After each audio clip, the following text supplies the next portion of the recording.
for coming, for joining. We look forward to a great conversation with this group. Jeff Hanscom with the International Franchise Association. I think I've met everybody around the room. So we appreciate, like I said, all of you taking the time.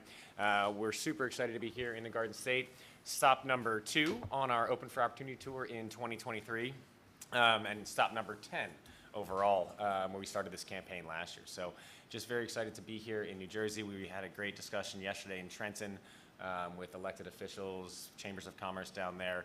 Look forward to continuing the discussion today. We're just making our way up the turnpike.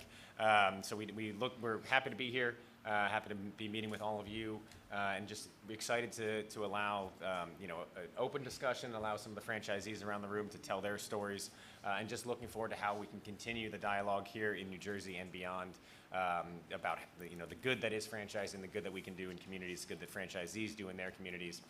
Also excited to partner with our friends at American Hotel and Lodging Association in this endeavor. And Mary Lou is joining us from AHLA, so we look forward to continuing that dialogue. And with that, I will pass it over to Mark. Good morning, everybody. How are you? I'm Mark Bonamo. We're going to be talking about economic opportunity today, but the most critical thing in many ways to talk about is the amazing economic opportunity that's going to be happening yards away, right? The World Cup is coming, right? $500 million potentially of economic value coming into this region. Now that's a great opportunity. With great opportunity, there's risks and rewards. So to get that reward, what are we in New Jersey going to have to do to maximize the benefit of the World Cup coming? So with that, I want to turn to Jim Kirkos, President of the Meadowlands Chamber. Something that people often think about when you're dealing with the Meadowlands, it's coming to MetLife Stadium, 80,000 people. Now, hopefully, the hotels are going to be packed around here. The local small businesses we'll be talking about that are going to benefit. But it's all about how people are going to get to the venue. Anybody who's taken that train from Secaucus to the Meadowlands Spur, it's dead end on both ends. We want to have more trains. 10,000 people anticipate to take the trains. They've had as much as 30,000 during 2014 during the Super Bowl. How do you think is the best way, and what do you think are the best plans to try to deal with any congestion getting people to the site so they can enjoy the games? Well, first of all, good morning, and thanks for having me here. You're absolutely right. Economic development, especially up in this neck of the woods of the state, where it's densely populated, can't happen without mobility. Mm-hmm. And so we've learned lots of lessons from past big events that have taken place here at MetLife Stadium. We have conducted all the big ones: World Cup in '94, Super Bowl, 2 WrestleManias, CONCACAF Gold Cup. That all of those events attract literally tens of thousands of people, and so we've learned some mistakes. Back when Super Bowl was here, everybody remembers the nightmare. Right. But that nightmare, I have to tell you, was not necessarily because of the infrastructure not being able to handle the movement of people. It was the type of infrastructure. We pushed too many people to the rail, and that rail system that was developed at the sports complex at the time was built to only move 10 to 12,000 people an hour. So 35,000 people were trying to take the train from MetLife Stadium back to where they were leaving at the end of the Super Bowl, and it took them 3 hours, exactly what it was designed for. So now it leads to what you really alluded to, and that is adding capacity, right? Continuing for the road infrastructure, but adding capacity. I'm happy to tell you that New Jersey Department of Transportation is working on a system that's very likely to be a bus rapid transit system, in addition to the rail line that comes from Secaucus Junction into the sports complex, which would potentially be a dedicated lane of rapid bus service to augment what's at Secaucus Transfer, moving people from Secaucus Transfer to the sports complex.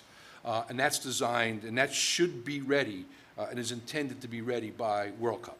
And so there'll be additional items. Along the way, too, continued road infrastructure upgrades, widenings, improvements to help move the cars and buses that will be part of that process too. So you're absolutely right. Mobility is king.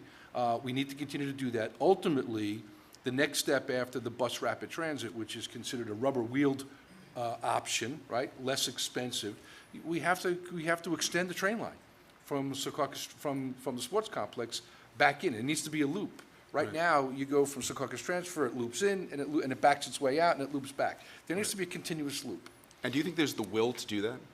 From the state, from private sector, to get that done in time? This is 2026. No, I'm not so sure. I'm not so sure that piece of the infrastructure will be ready for 2026. I believe the bus rapid transit system that Commissioner Scassetti and DOT is working on will in fact be ready, and there'll be some additional road improvements to augment that. And I think it will be fine. I think the additional pieces, moving the extra capacity, will work just fine for the games that are there.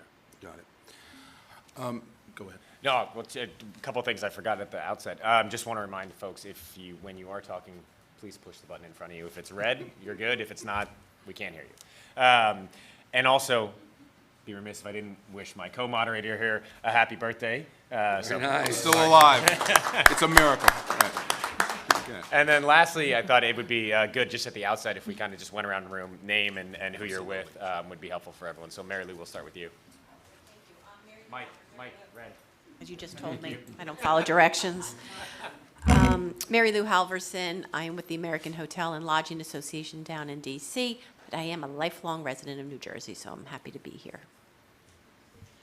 Good morning. I am Victoria Hosendorf, Executive Vice President at the Enterprise Center of New Jersey. I'm also the Director for the New Jersey Minority Business Development Agency. The Business Center, we are now excited to say that we are in the state of New Jersey, and we have opened an office in the city of Camden.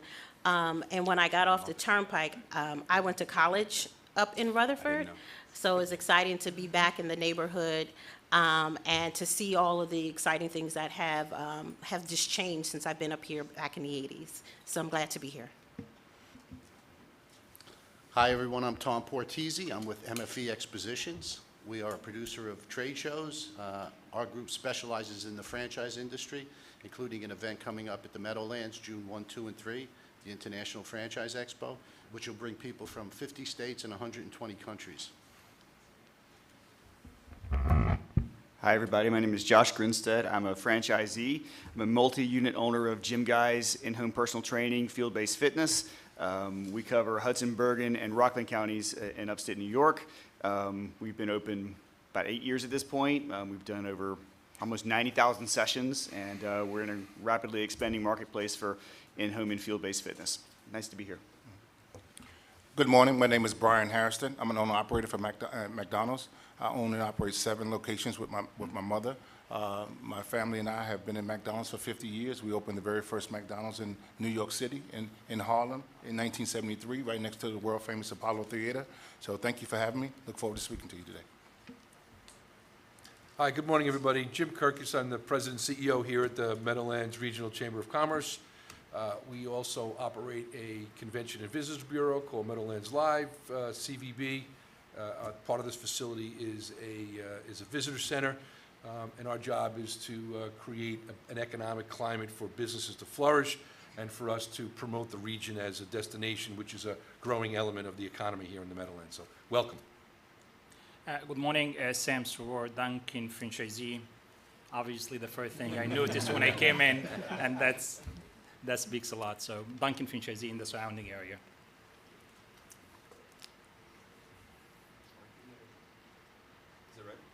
We have to turn, if you're not speaking, please turn it off. That way the others can turn on. 2 times.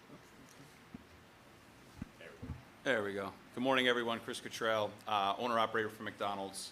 I have 24 restaurants between New Jersey and Pennsylvania. Like Brian, I'm a next-gen operator. My dad was an owner-operator for 25 years. I've been an operator myself for 20, and looking forward to a great meeting. Thank you. Hey everybody, Sam Cayucci, founder and CEO of Newark, New Jersey-based One Huddle. We're an early-stage tech company that turns employee training into mobile games. Good morning, everybody. My name is Marcus Banks. I'm a Senior Vice President at Wyndham Hotels and Resorts. I handle government relations for the company. Wyndham is based in Parsippany, New Jersey. We have over 6,000 franchise locations in the U.S., 65 or so franchise locations in the Garden State, 9,000 worldwide. Good morning, everyone. Michelle Stakirka, I'm President and CEO, New Jersey Business and Industry Association. We represent businesses from the smallest to the largest all across the state, but predominantly the small to mid-sized business, advocating tirelessly for an affordable and regionally competitive business climate here in the state of New Jersey. Looking forward to our discussion today. So, going to you, Mr. Kirka. Mr. Kirkos was talking about what's going to be potentially different this time in terms of getting people back and forth to the stadium. How important do you think infrastructure is overall, not only in terms of the World Cup, but in this region going forward in terms of New Jersey being a success economically? So historically, infrastructure has been one of our major assets here in the state of New Jersey. We are a through state. You think about the turnpike, you think about the parkway, you think about the goods, the services, the people that travel those routes. And it's something we've always touted as one of our strengths. And unfortunately, over decades, we haven't mined that asset very well. What's exciting right now is there's a lot of opportunity for investment and reinvestment here in the state of New Jersey, and I think there is a focus on that, and I know that we are advocating toward that end. We have some federal dollars already here, and we have more federal dollars that we could put to use, and so it's important that we have a collective voice. I think what's really key is getting ahead. We talk all the time about comprehensive planning, holistic solutions, and coalition building. And this is a great opportunity for us ahead of the World Cup to look at where some of these assets can significantly help this region. I grew up in Hudson County, you were talking about earlier, right? I'm a Hudson County girl. My accent has just changed over the years. I've learned how to pronounce my R's now, as we say. But it's incredible to see what's happened up here. And so we always have to go back to foundation and make sure that we can support and not just build up this way, but make sure that we continue to increase the foundation. I think we have an opportunity to do that, and I think collectively we can have some good strategies toward that. Mr. Harris, longtime small business owner, built a business from the ground up in Harlem. What do you think small businesses particularly need? This is a great influx of money that's coming in, but is this really going to trickle down to small businesses? And what do you think you're going to need most to succeed based on this event coming in? Normally, people in small business people and people who want to go into business, the biggest area of opportunity, they need capital. They need money. And there normally is a lack of capital for them, they don't have the money, they can't borrow the money from someone, so they need that money to trickle down into their communities. The biggest problem is a lot of them just don't have the business acumen they don't understand the business. They know they have something that they may be passionate about, that they want to do, but they don't understand how to make that happen. And so that money needs to get down in the community, and we need to have programs and things in place to help them understand business, and so they will be successful. Right. Mr. Cottrell, same question? Yeah. So I would agree with Brian. Our particular business is very capital intensive, and having the resources to do the things that you need to do within the communities is critical. And again, the support, one of the things that we're very fortunate is within our franchisee group is that, we have a lot of support building business acumen amongst young leaders, and I think that that's critical for the development, especially in the communities, is what sort of resources and support are there to support the young operators and entrepreneurs. Right. Mr. Soror, we're talking about all this working capital coming in, businesses need money. Businesses also need workers, right? We're talking about, as we're trying to recover from the pandemic, people getting back to work, right? What do you think is the basic way, to spur people, to boost the workforce, and again, to maximize the potential? Is it that we're still coming out of this COVID hangover, it's gonna linger as we're warming up to the World Cup? Or are there ways to get people not only back to work now, but back to work so the jobs that are gained now aren't just some sort of World Cup surge, aren't some sort of summer Jersey Shore surge, but something that's going to last? I think things been improved since early last year and over the pandemic.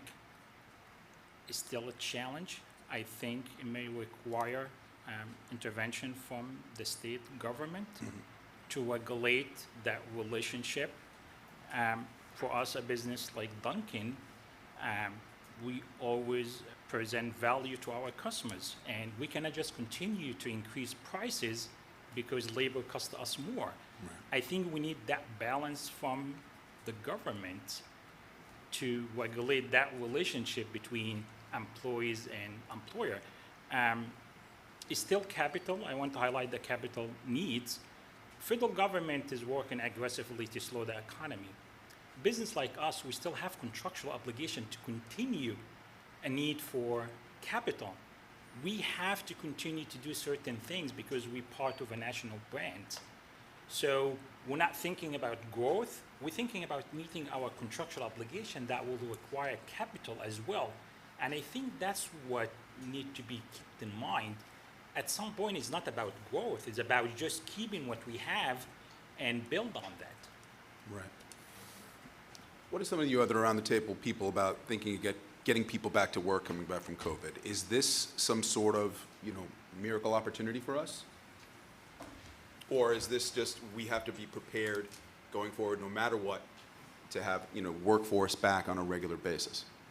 I'm going to jump in here and just say that I think there's a new paradigm when it comes to especially entry-level employees in certain kind of roles, and we're just going to have to get both the private sector and government's going to have to get really creative and think out of the box to make sure that there's an adequate supply of labor for all different types of businesses. And there's no doubt that the pandemic has left an indelible mark on people and the kinds of their perception of the kinds of jobs and the roles they want to have, and will that be a career pathway? We've done a number of career days here at our facility, and we're hearing from those that come, the job seekers, that they're really interested in understanding what the pathway is. They don't mind starting out at an entry-level position that may not make a lot of money initially, but they want to know, is there a career path to a point that's going to get them to a stronger pay? So the industries that typically turn over lots of employees are going to have to think about that. Are there career paths at, eateries, Dunkin' Donuts, McDonald's, and others? And if there are, I think we need to be better at showing potential employees what those career paths are, because that's what's going to attract them to take a closer look at that. Let me jump on a resource for that, because you used the exact words, career pathways. New Jersey Career Pathways is a partnership between the New Jersey Council of Community Colleges and NJBIA with 2-year state appropriation to do exactly that. It is in-demand industries, but at the same time, it's building on skills. And a big key of all is skill building also is we've got vertical skills, but building those horizontal skills, because it's such a dynamic world right now. If we can have a set of horizontal skills that allow someone to pivot, so in other words, the whole thing like communication and teamwork and being proactive and all those things you need, that no matter what the vertical business you do, if you've got a good set of core competencies, you're going to be better set in order to jump through what continues to be a dynamic workplace. Skill building, it's njcareerpathways.org, and many of us could benefit with all of our companies by taking a peek at that. Just want to take a second. Congressman Payne, thank you for joining us. Hopefully the traffic wasn't too bad getting over here. But thank you for joining us. Happy to have you. And just letting you introduce yourself for a second. Well, thank you. And it wasn't the traffic so much as the state police decided to start construction work right as I got on the turnpike. So. And, they start swerving and it's, oh no, geez. But it's really good to be here. Congressman Donald Payne Jr. from the 10th Congressional District, state of New Jersey, right down the hill in Newark, represent Jersey City, 2 largest cities in New Jersey, and municipalities in Hudson, Essex, and Union counties. I had an interest in small business and minority entrepreneurship for quite some time. In the 70s, my uncle William Payne, who is a former legislator as well, had a company in New Jersey, and we manufactured, I'm going to test everybody's age here. He used to manufacture computer forms, you know, the holes down the side and the folded. A couple of young folks are like, what? but we were the only African Americans in the United States of America manufacturing computer forms. And there are quite a few challenges. And so out of that experience, I've always kind of had an interest in trying to make sure that minority firms and folks, entrepreneurs, had an opportunity, because I remember the difficulties that my uncle had. And one thing that was really, really potent is because he was African American, they made him pay for his raw materials up front. He had to pay cash on demand. So when he got the raw material, he didn't get terms 60 days, 90 days. They wanted the money up front. So you can imagine how difficult that is. And also, the larger firms, there were quite a few firms that were manufacturing computer forms, obviously, across the country. And they all got together and told the paper companies, if you sell to those black guys in Newark, we're not going to buy your paper. So we were embargoed for a period of time because they all conspired to push us out. So through those experiences, I've had a great, great interest in making sure that, you know, people that are prepared in those fields, not just because, but prepared in those fields, have the opportunities to buy for business. And, you know, I'm glad to be here. Thank you. And just following up on that, as a as a member of the Economic Development and Wealth Creation Task Force, and we, the numbers bear out that franchising as a business model has been an entrepreneurial engine to help drive generational wealth creation in minority communities. So just curious, what you and your colleagues in Washington are doing and thinking about in terms of helping to increase minority business ownership, and how others in this room and across the state may be able to help that. Sure. Well, I'm committed to supporting minority-owned businesses in both Washington and in my district, and basically across the nation. So I'm really pleased that so many minority entrepreneurs have found success via franchising. And, it's a model that that folks have been successful in. I can think of many successes in the franchising space. And, to make sure that anyone else who wants to get into business has the same opportunities is very important. We can do this via kind of 3 principles that I try to subscribe to. The first, and obviously the largest one for minorities, is access to capital. And, we need to make sure that minority small business owners are able to access loans and other financial instruments. And that was one of my uncle's problems, impediments, when he was in business. Second, we need to engage in capacity building. A lot of times when small minority firms start out, it's like, what comes first, the chicken or the egg? They say, well, you need the experience. Well, okay, well, then we can build this job. Well, sorry, you don't have enough experience. So it's a cyclical type thing that sometimes prohibits minority firms in getting in. So we need to make sure that there are people that are willing to engage in capacity building. Are they able to receive the same opportunities to bid on and win contracts, that expand their work and their capacity? And finally, we need to be having conversations like the ones we're having today, where people can understand from the perspective of that business owner that has these impediments before them, you know, how did you get into this line of work? You know, did you have help along the way, or were there doors open for you?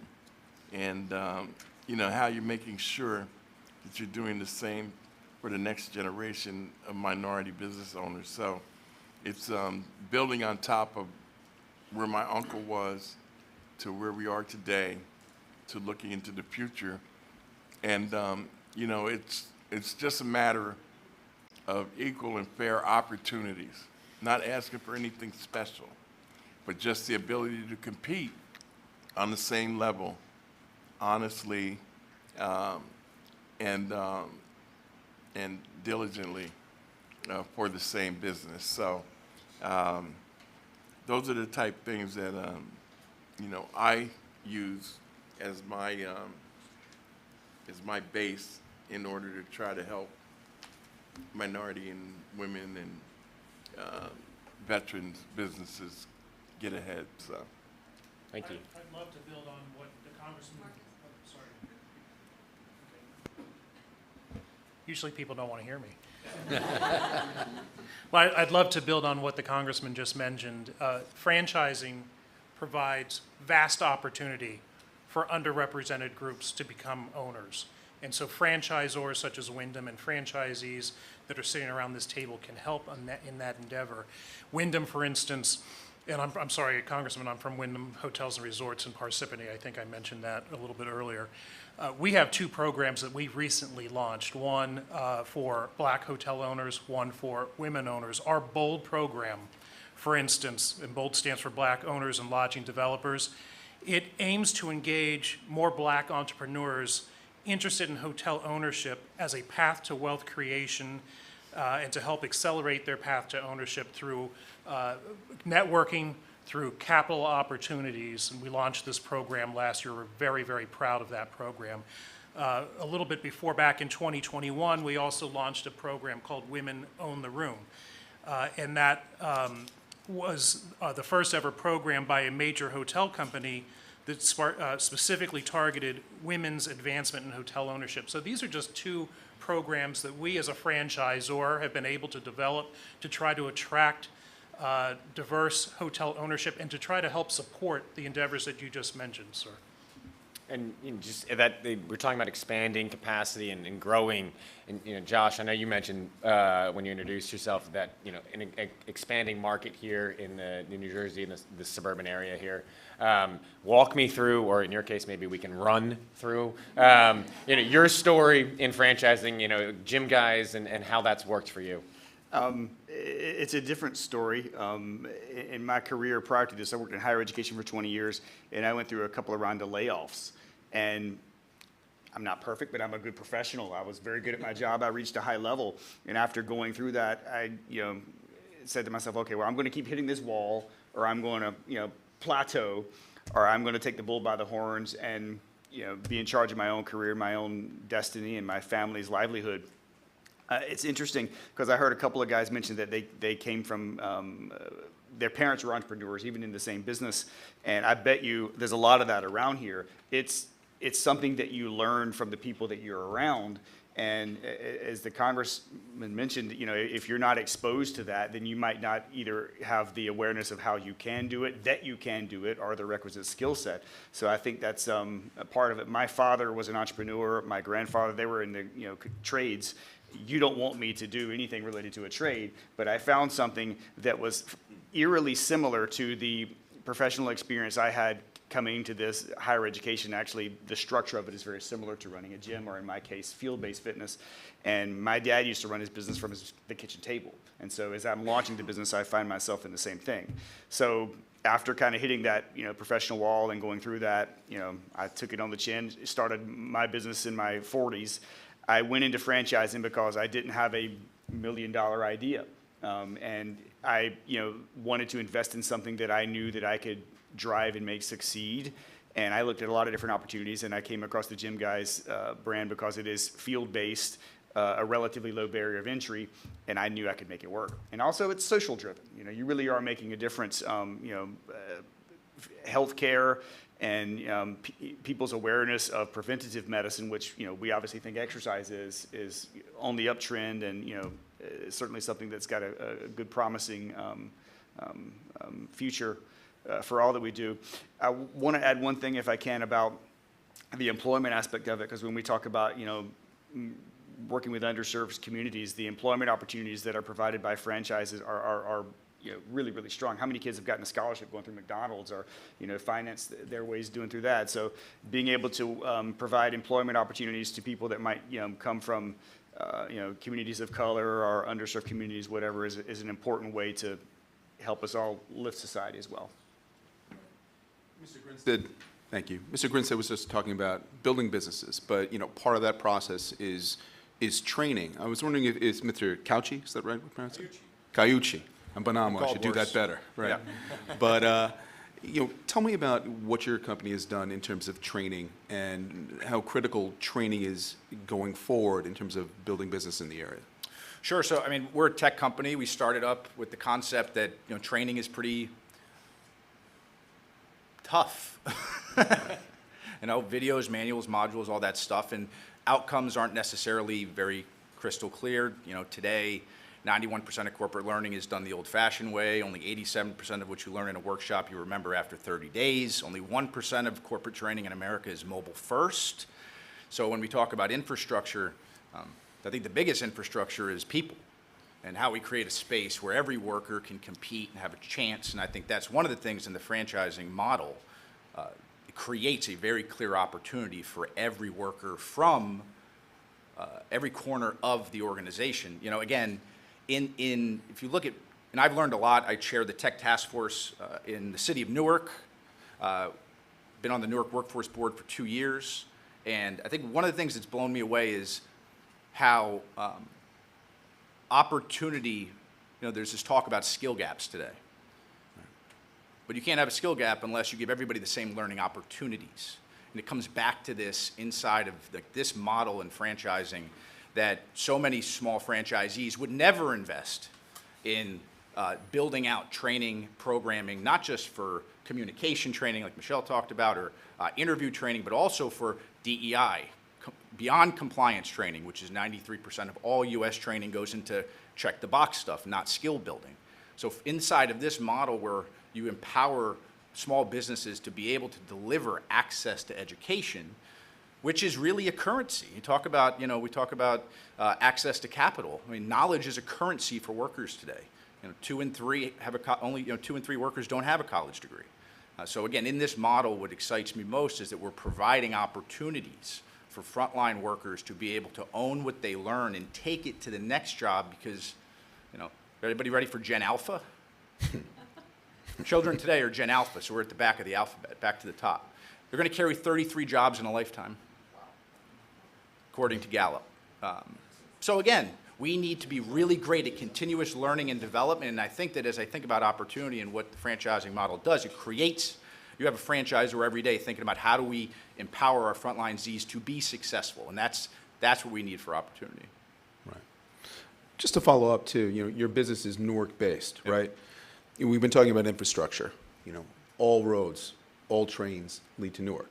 Now, you've got a tech business. A lot of the business you can do over your phone, but still, that type of infrastructure to get people access to your workplace. As a Newark-based business, how important do you think infrastructure is for you to get your job done, even though we're in a very wired tech world? It's critical. Again, there's this term of talent. We prefer to use the term people versus human resources. I think it starts inside out. Being in Newark, we hire Newark first. We focus inside out, and I think that's something else that's really important inside of communities. But when you focus inside out, you have to create opportunities for other people to be able to access jobs in the city. So, today in Newark, we started in Newark 4 years ago with 2 people. We now have 40. 80% are in the state of New Jersey. And we're working every day, through the pandemic, we made the choice, and again, made the choice to start and stay local. And again, it's critical for all businesses right now to be thinking about how you start hiring from within your community first versus doing with a tech company. And again, it's so easy to look outside versus look inside. Right. Can I piggyback off of what you just said? Of course. I own and operate the McDonald's in Penn Station in Newark. So the pandemic hit us very hard because people wasn't going back to work. But we didn't lay anybody off. We kept our employees working the whole entire time. We paid them bonus pay for coming to work. So it was a very difficult time, and it's still difficult because the trains, people are still not going back to work at the level that they once were. And so, but we have still kept people employed. We try still to do the best we can every day. So it would be very important to get that infrastructure back in place and get people going back to work, going back into the city, coming through Newark like they once were. Man, I'm in that McDonald's every week. I'll send you some coupons then, okay? I was going to ask you where it was located, but I know exactly where that is. Victoria, I want to bring you into the conversation. Obviously, as you know, the MBDA serves as the region's leader in minority business development. Just, you know, what are you all thinking in terms of how we can work together as a business model, folks around this table, and to help you all, you know, continue to drive that mission forward?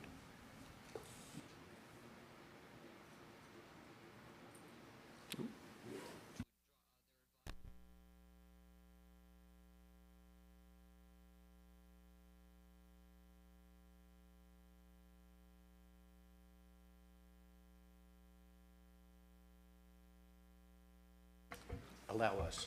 Well, I can't. Oh, this is why. Okay, thank you. So yes, the Minority Business Development Agency, for those of you who don't know, literally started in 1969 by the executive order of President Nixon. And that order was to put aside opportunities that will be able to support diverse and minority entrepreneurs across the country, but working within the federal space. Last year, President Biden finally was able to sign and get an executive order that we became the first and finally a federal agency, because at that point in time, we were not an official federal agency. 53 years of doing the work and had not been an official federal agency. So what we do is we support minority entrepreneurs throughout the country, including Puerto Rico and in Hawaii, to make sure that what are they looking for? You know, our metrics that we have to support those entrepreneurs are not for the startups. You know, we try to figure out what the startups are looking for, how can we find those other resources, so whether it's a PTAC, a SBDC, a SCORE, and try to be, some of the chambers offer opportunities for them to learn and grow. We try to make sure that they go there. Our focus had been working with entrepreneurs that might have been in $1 million space range, and how do we help them get to the next level? I've heard a number of times we've talked about capital, and capital is huge because what happens is when Black and brown folks go to a bank to get capital, they're asking them what their credit score is, they're asking them how long have you been in business. Startups can't get a loan, so typically they're looking for equity. My CEO is now in the process of trying to raise $50 million to be able to offer equity to Black and brown businesses across the country because that capital is missing. All of you have talked about that capital. EDA, New Jersey EDA, has gotten some of those federal dollars that have come down. So if you look on their website, there are a number of CDFIs and other businesses that were awarded capital to lend out to businesses. And I say it's a sweet product. We were fortunate enough to get some of those funds as well. And it's in the New Jersey EDA Main Street Lending Program. 12-month moratorium, 1% origination fee, 5% interest. And that's the more patient capital that our businesses are looking for. Whenever I get a mic, I try to say, what do we need? Another round of PPP. Why? Because if the PPP came through in idle, that was an opportunity, and it wound up having a component of being forgivable. So some of that meant that it just turned into a grant. If those that got the funds did what they needed to do with them, and then we could see them hiring more individuals. like you said, from Newark, right from within your community. That's what happens. When you give small businesses capital, they want to hire locally. They want to make sure that they are making a difference in their own communities where their businesses lie. So the work that we are doing is to kind of figure out, we were new into the state. We've been doing our jobs in Philadelphia for over 30 years. We're new in the state, but I'm not new here because I'm from New Jersey. So I know what the gaps have been to be able to support these businesses. When you talk about, okay, training programs for those small businesses, you can offer them the training programs, but where's the opportunity after the training program? So they've spent 12 weeks in a program, and then there's nobody to offer them. There's no contract at the end of the program.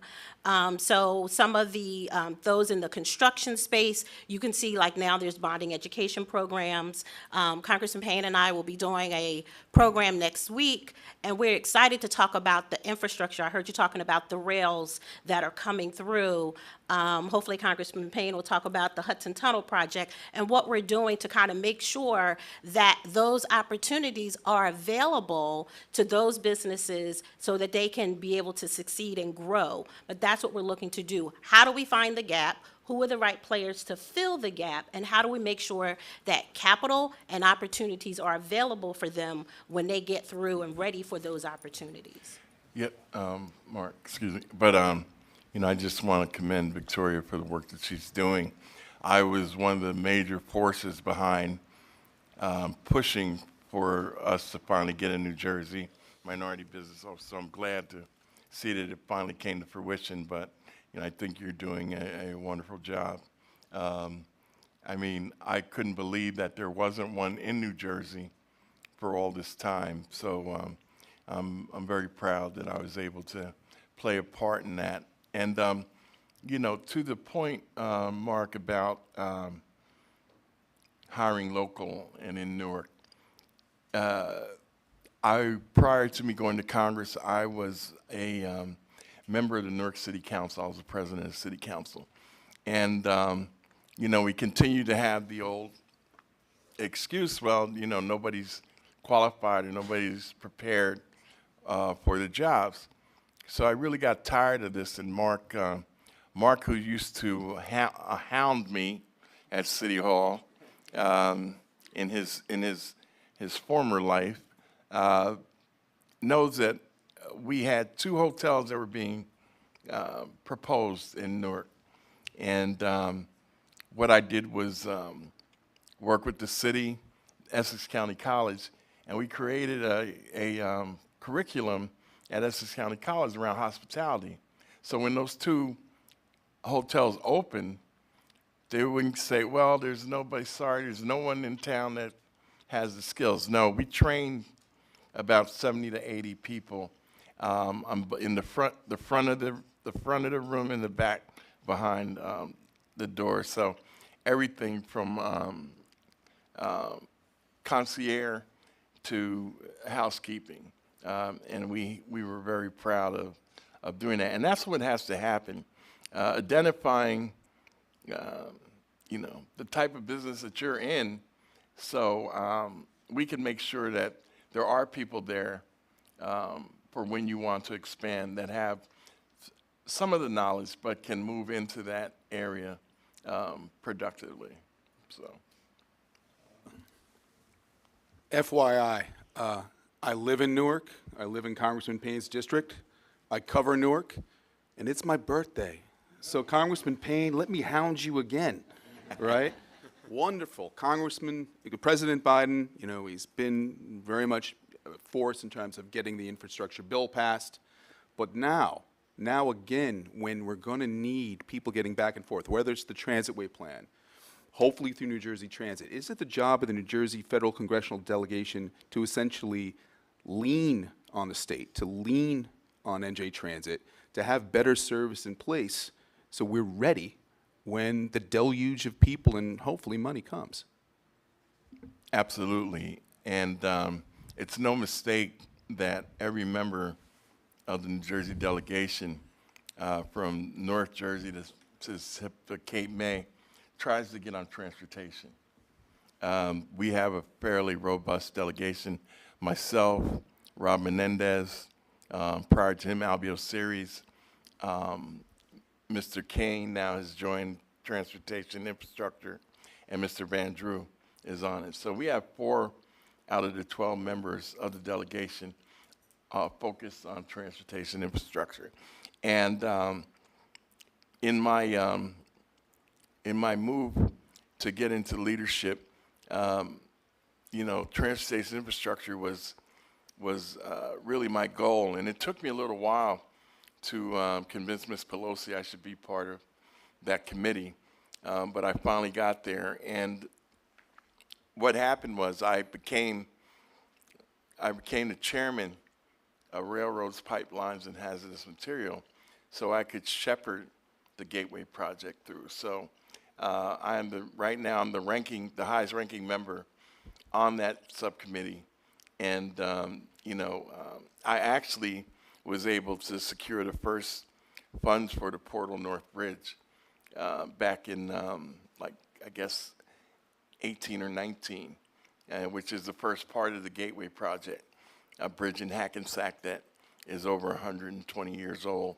And so I was able to secure the first $900 million for that part of the project. But I will continue to be focused on helping the Gateway project come to fruition. We're very fortunate that President Biden gets it. They call him Amtrak Joe, so he would go home every night on Amtrak from Washington. And so he has a very unique relationship with the railroads, and so he gets it. So we're fortunate to have a president that is invested in what we're trying to do here in the Northeast region. So, Mary Lou, I just want to come to you in AHLA for a second. And there were few sectors that were as hard hit as hotels over the last couple of years. Hopefully we're turning the corner. Some may believe maybe we've turned the corner. But walk me through kind of state of play, state of hotels, where you all are. Not here in New Jersey, and what's needed, what's happening, and just kind of how can we continue, hopefully, like I said, turning that corner, getting out of the pandemic. Yeah, I mean, thank you. And you see that there is increased increased travel. Hotels are rebounding in the leisure space, not in the business. And this touches on so many different things. I just wanted, whether it's, capital for new hotels, whether it's education for existing, because we're still down over 1 million employees around the country, and transportation and infrastructure to get our employees to work safely. And I did want to just touch on the congressman's point for a second. It's great when we have people come in. We need transportation to bring them here to, for the World Cup or for major events. But we need good transportation for employees in this state, because especially in the hospitality industry, they rely on mass transportation. And typically a hotel, their employees are within a 15-mile radius of where they live and work. And it can take a housekeeper 2 hours to get to work in New Jersey. And that means they have to leave work at 4 o'clock in the morning, and it's just their quality of life. So one of the things, whether it's here in New Jersey or around the country, and I'm sure it's the same as well, for those people that are relying on mass transportation, does impact their quality of life. And education is so importantly needed, as Michelle alluded to. We are around the country in a really bad space with trying to get, whether it's restaurant, hotel, frontline workers back, but we have to give them a career trajectory of good education. And, like the American Hotel and Lodging Education Institute, we do that with credentialed, get them from housekeeper to GM, get them from dishwasher to chef, and make sure that the state and the federal government are investing in apprenticeship programs like us and the state associations do around the country, and really partner with businesses, trade associations, our educational, and it doesn't have to be college, it can be in high school. I know the congressman has been to a ProStart school in Newark. So, there are so many different factors, and the one thing just to say is that, hotels really are such an asset to the community because of the income we provide through sales tax and lodging tax, which funds so many projects that everybody relies on. So to get hotels back up and running, I think is only a benefit to everybody, almost at every level. But we do have a long way to go. Hopefully, people will go back to work. I know everyone loves that remote working, but we need to get people back, heads in beds. Again, Jeff, thank you for the work you're doing. IFA and HLA have been great partners in really trying to tell the story of not just the hotel franchise business, but what you all do around the room. So thanks, Jeff. Sure. And speaking of stories, and Sam, I want to come back over to you for a second. You know, yours is a unique one. Unique to you, obviously, but also something that we see and hear and experience every day in the franchise model. So just want to, you know, give us a sense of, you know, where it started, how it got to where it is, and where it's going. Absolutely. I want to thank the congressman for the coffee cup there. So thank you for drinking Dunkin'. Yeah. So that's true, and that's why in the beginning I wanted to add to what I started with. You know, when we talk about franchising, someone like me, I'm a great story how the franchising business provide to us. I'm a first-generation immigrant. I'm a first-generation college graduate. I'm a first-generation business owner. And during college, I used to work every single night to pay for my tuition. Every single night. I did not hang out in bars. I did not have parties at night because I had to work to pay my tuition. Finish college, start to work. And I realized one thing. You work hard, you will be rewarded. But, to all honesty, I did not have money to start business. But the Dunkin' franchise business allowed me to do that. I worked hard, day after day after day. I was rewarded. I'm a franchisee, not just one store, not two stores, multiple stores. And I shared that every day with my team. We employ a lot of high school students and new immigrants. In a lot of cases, our job is the first job for them.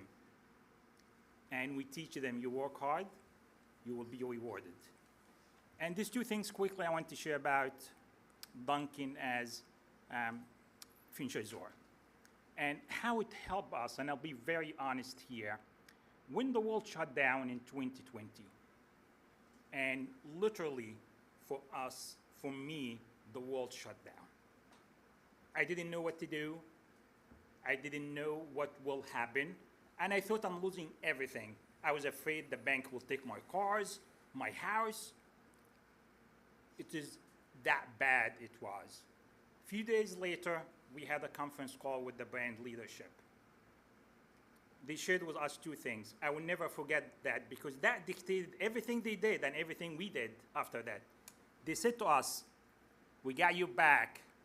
We will put people before profit. We did the same. We didn't have money, we kept our people. We paid them. They were whom? We paid them.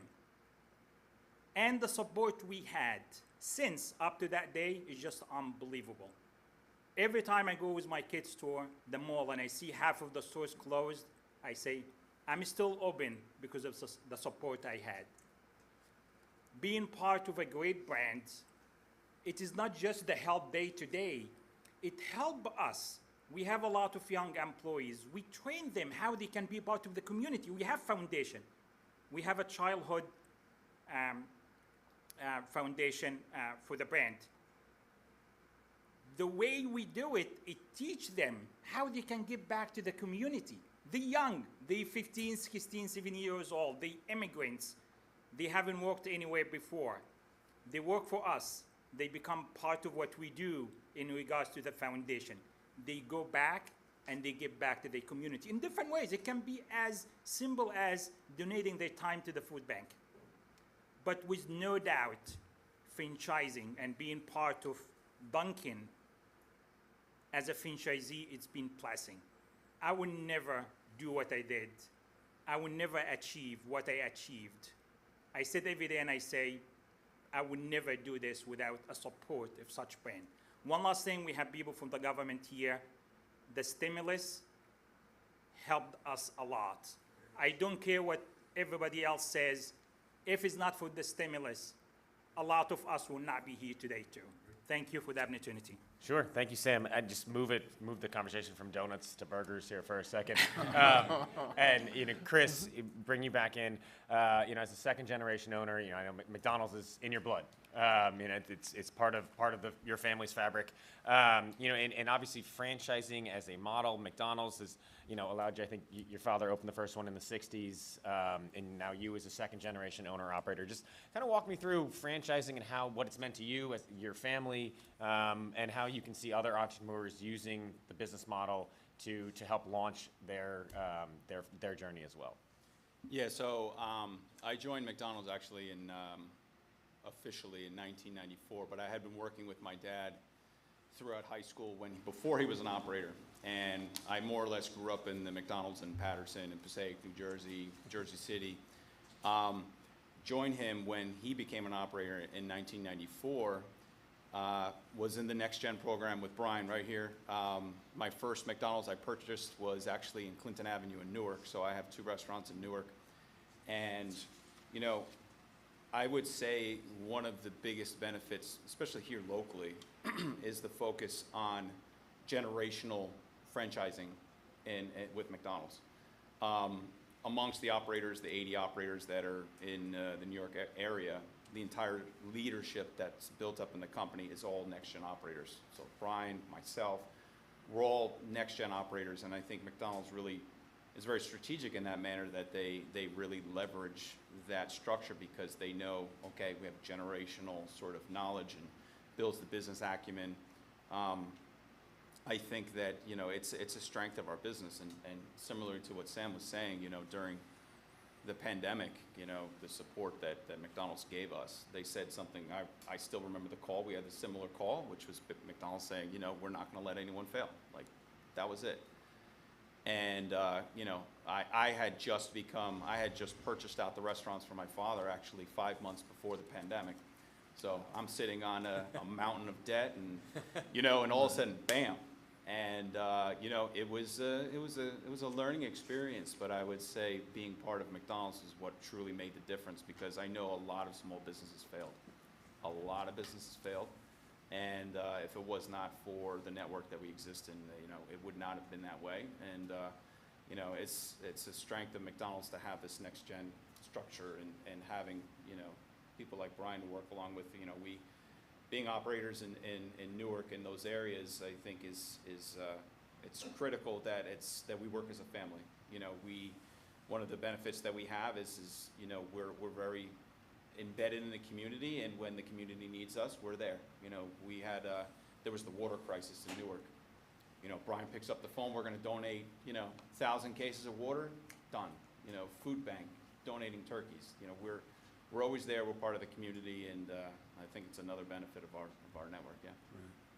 Can I piggyback off Chris? I was just going to say the water thing, and Chris, next time we need to bring coffee that says McDonald's. Dunkin' cups are too much. But Chris is so right. We're Mac family. That's what we call ourselves. We hire from within the community. We take people who may come to this country and can't speak a word of English, and 2 or 3 years later, they may be running a $4 or $5 million restaurant. So we give people opportunities. There's definitely opportunities. In my business alone, my family, we've had 5 to 6 people go on from being a crew person to become an owner-operator in McDonald's. So opportunities are there. It may not just be within the owner-operator ranks. You could be a lawyer in McDonald's. You can be an accountant in McDonald's. So to think that it just ends behind the counter or it ends in the kitchen, that's so far from the truth. There's so many other things you can do in this business. Chris, I frequent your restaurant as well. Thank you. Tom, I want to come over to you. And, we're talking about opportunities and connecting folks with opportunities and helping folks, moving from crew member to owner-operator. But MFV, obviously, and what you all do, and you're talking about bringing the expo here and, obviously a great partner with IFA and you all. But, walk me through kind of what that looks like, right? I mean, you guys, you all are in the business of connecting brands to folks who are looking for that next opportunity. So just kind of want to bring that piece of the conversation in. So you hear these stories here today. I mean, we're fortunate we've met some incredible you know, men and women because of franchising, both from a franchisor standpoint, and you hear what they do, and from these incredible stories of franchisees. So there's a rewarding portion of that, right? There was a time we were doing 70 shows a year, pre-internet. We would do a show in every community, at least one a week, 2 on many weekends. Internet changed all of that, but we still do these 3 shows here, and we watch, and we could see the, you know, the progress of someone who is a prospective franchisee who doesn't have, you know, this career path all laid out, and they say, you know what, I'm going to be in business for myself. I don't want to go do it by myself, and if I could get this support, and I can get this training, and I can get this infrastructure that's there, that's what I'm going to do. And we watch that progress, and they come and they become multi-unit owners, and it's just a great scenario for us. And as we're hearing, so many of the issues franchising alleviates. You know, not altogether, but it plays a huge role in helping in all of that. Access to capital is much more available to a prospective franchisee than just a startup.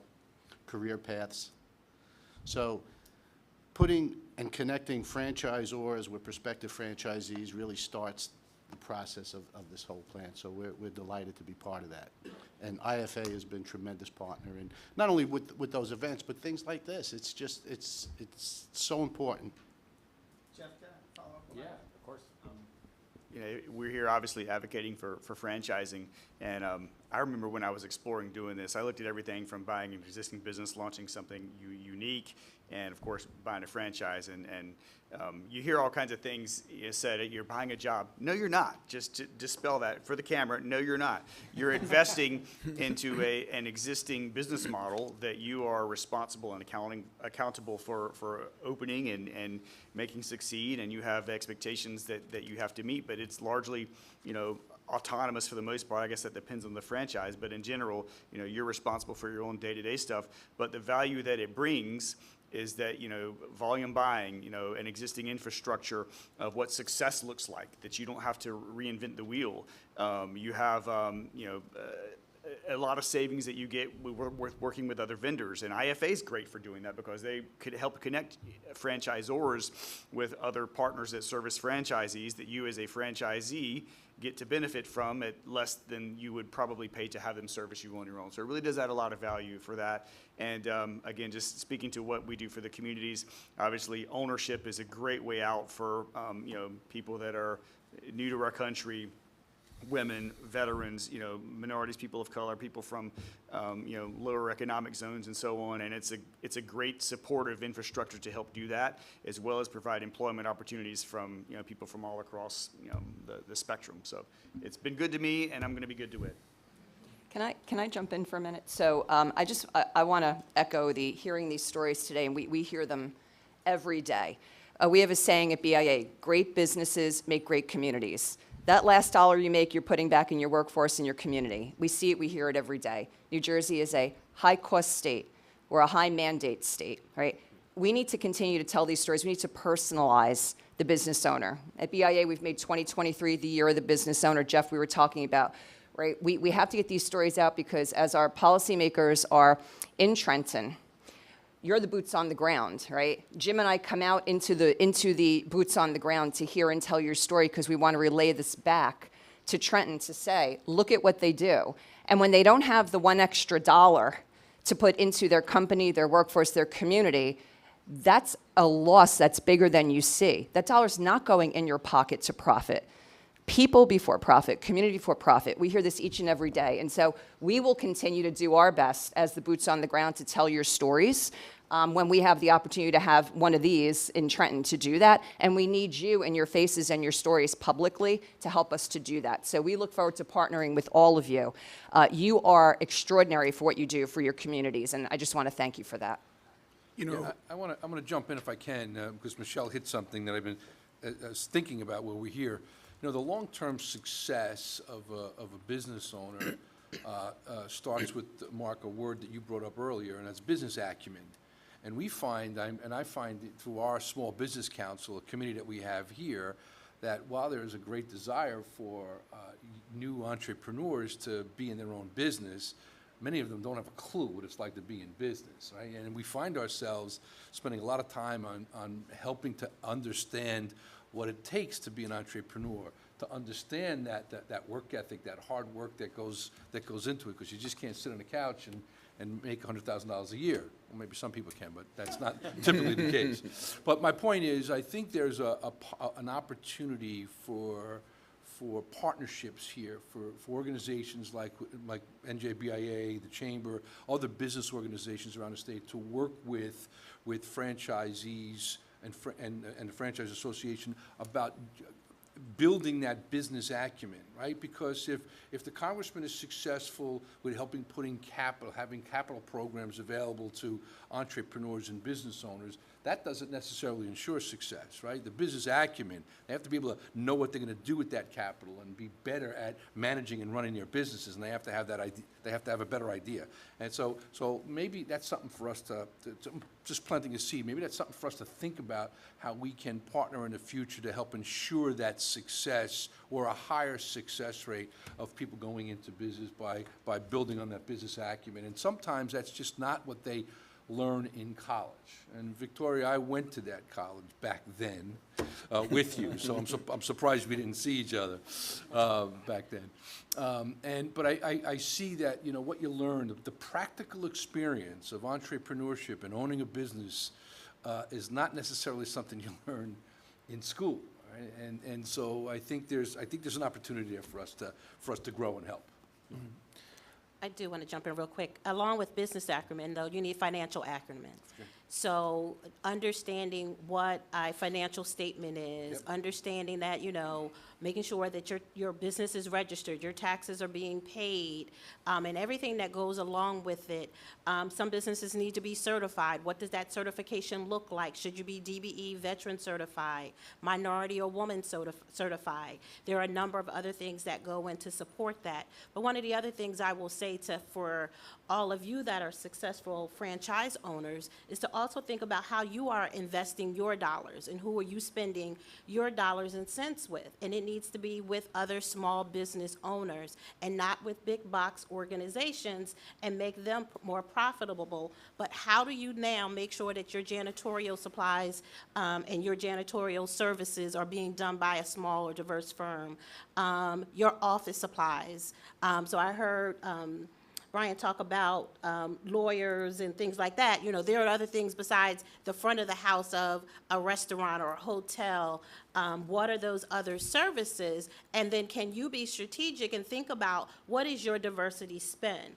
I heard DE&I earlier, but DE&I doesn't always cover diversity spend. So some cities, some states, unfortunately New Jersey is not back there yet, of stating a state mandate of what a diversity spend should look like.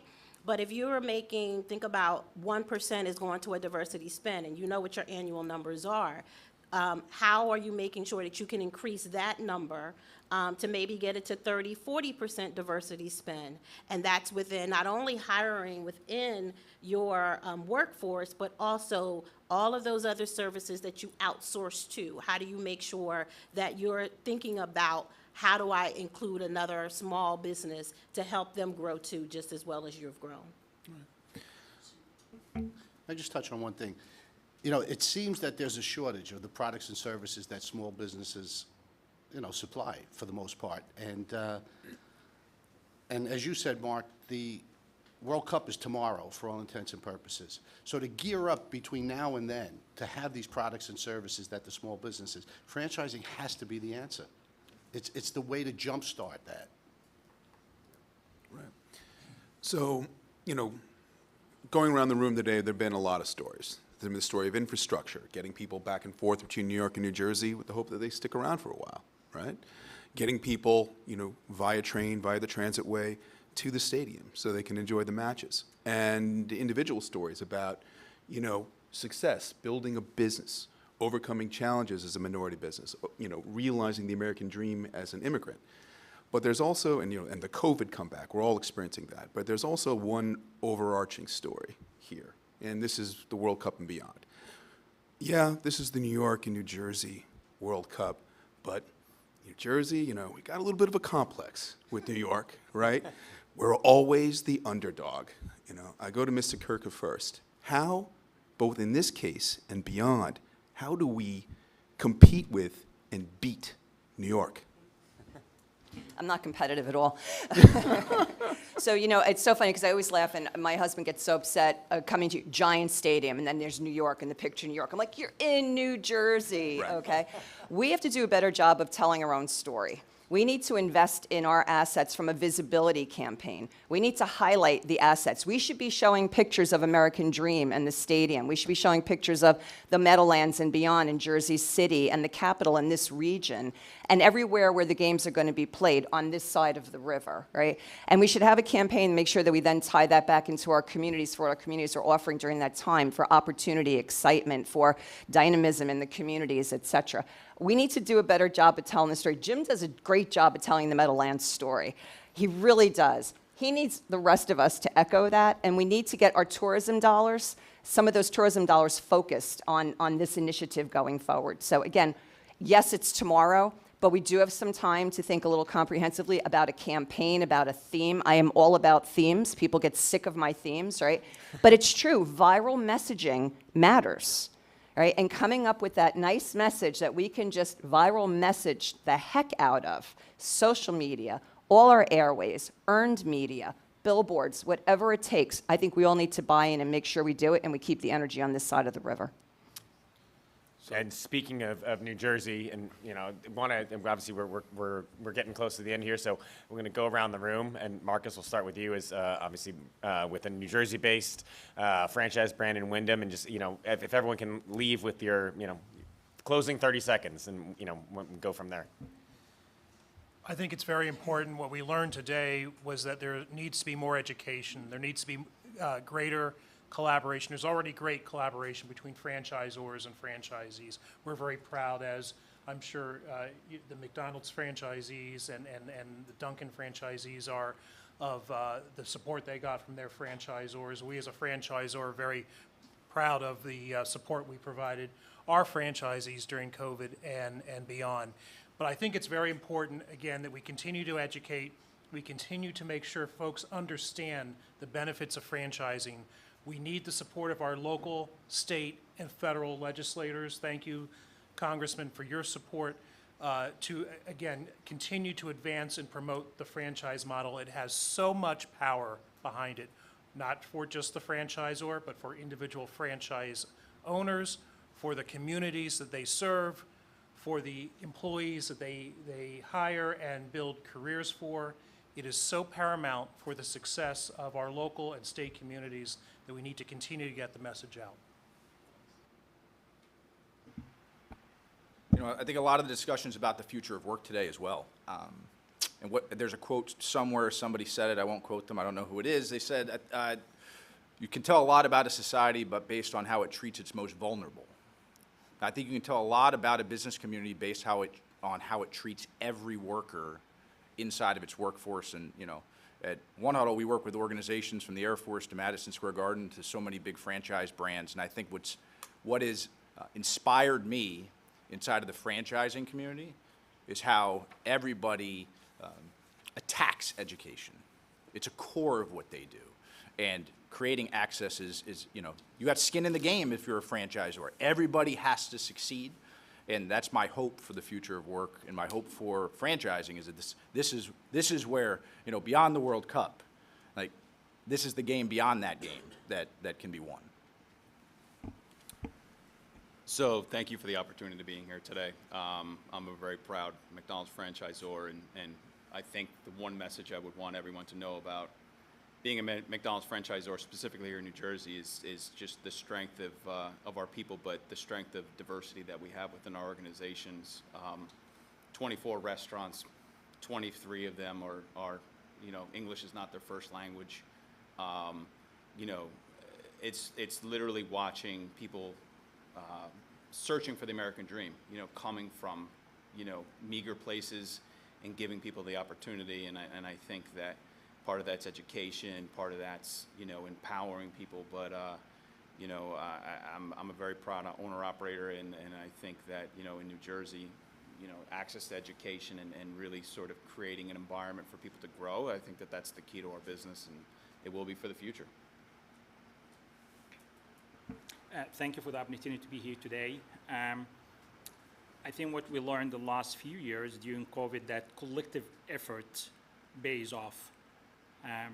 There's no doubt that it was very challenging, but everybody came together from federal government, state, locality, local organization, franchisor, franchisees, everybody came together, and the outcome is much better what it may be if it was not a collective effort. I think the takeaway for me here is that going forward, it has to be a collective effort. Everybody will have to contribute to the local community, to the states. We have to listen to each other, and collectively we can keep going forward. Thank you. Thank you also for having me here today. I want to thank Michelle for her kind words, and I want to reiterate that it is all about telling our story. I've given up on the fight between New York and New Jersey, and instead have leveraged the fact that we are next to the greatest city in the world. And we now use that to our advantage in telling our story. New Jersey needs to do it better. We need more money in tourism. We don't get it right yet. We haven't gotten it right in New Jersey. And every other state in the country, tourism tax dollars goes to the DMO marketing organizations that are charged with marketing in their region. That doesn't happen in New Jersey, so we're still fighting that battle. But telling our story when big events like World Cup comes is the way to maximize the business opportunities that those crowds will draw. Well, first let me thank Ben Branch, who invited me here today, and it's a really great opportunity for me to listen to entrepreneurs and folks in this space so I can go to Washington and try to advocate for the things that are necessary and are needed to continue to have our country grow in terms of franchising businesses. I would just say to my colleagues and friends here from New Jersey, listen, I look at it as we're the best kept secret going. And, you know, if you see most folks that grew up and lived in New York now are all moving to New Jersey. So, you know, I leverage it like they laugh at us. I go, yeah, yeah. And I go home to, you know, grass and beautiful greenery, and they can stay in the concrete jungle. So that's the way to look at that. I also make sure that when I'm in the partnership or company of the Port Authority, I always say it's the Port Authority of New York and New Jersey. And I make that clear, so I'm on the same page with you. This is a great place, it's a great state, and thank you for all you do in making it that. Well, I'll tell you, I used to operate stores on the other side in New York City, and now I have stores in New Jersey. I've been on both sides of the water. This side is a little bit better, okay? It's a better quality of life, okay? I agree with you, Ms. Michelle, that we should continue to tell our story, because a lot of people just do not know about small businesses and that we are the face of our franchise, that we are not McDonald's. I'm a small business person who operates 7 locations every day, and I'm out here trying to make a difference in my employees' lives and our community as well. Try to give back to those communities that give back to us. As Chris mentioned, education.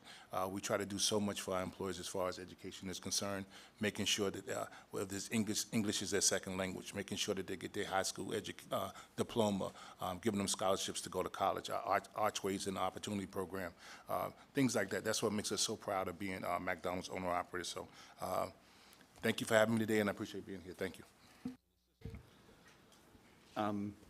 I echo what everybody here has said to this point about the social and economic value of franchising and how it, you know, really plays a critical role in lifting, you know, people out of, you know, the lower levels of the income strata and creating generational wealth and training and education and so on and so forth. And it's certainly meant a lot to me and my family, and appreciate IFA having us all here and for advocating for what we do very, very well. I want to seize the podium for just a minute and advocate for a couple of policies. The joint employment proposed legislation is a peculiar one, suggesting that local franchise employees are really employees of the national franchisor, and it just doesn't really make any sense, and I hope that that's something that will go away. I want to mention that it typically takes a couple of years for franchisees to be profitable. So whatever we can do to support and incubate, developing businesses in that time is really, really important. That's when most of the businesses, franchise or not, fail, and certainly providing some infrastructure and resources through tax policy, grants, loan, incubation, whatever would make a big difference for young developing franchisees. SBA and SCORE play a huge role in it, and were very helpful to me in getting started and providing some local guidance and resources that a franchisor can't necessarily be expected to provide because they're typically away from where the actual franchise is located, hence the point of it. So those are great organizations to get involved with, and just underscoring again the social, economic, and impact that what we all do and what we all advocate has on society is super important and can't be understated enough.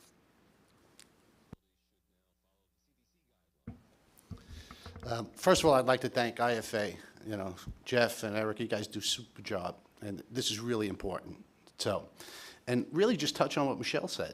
As a lifelong Jersey guy and a business located in Jersey, there's so many great things to talk about. We don't do as good a job and we really need to do that.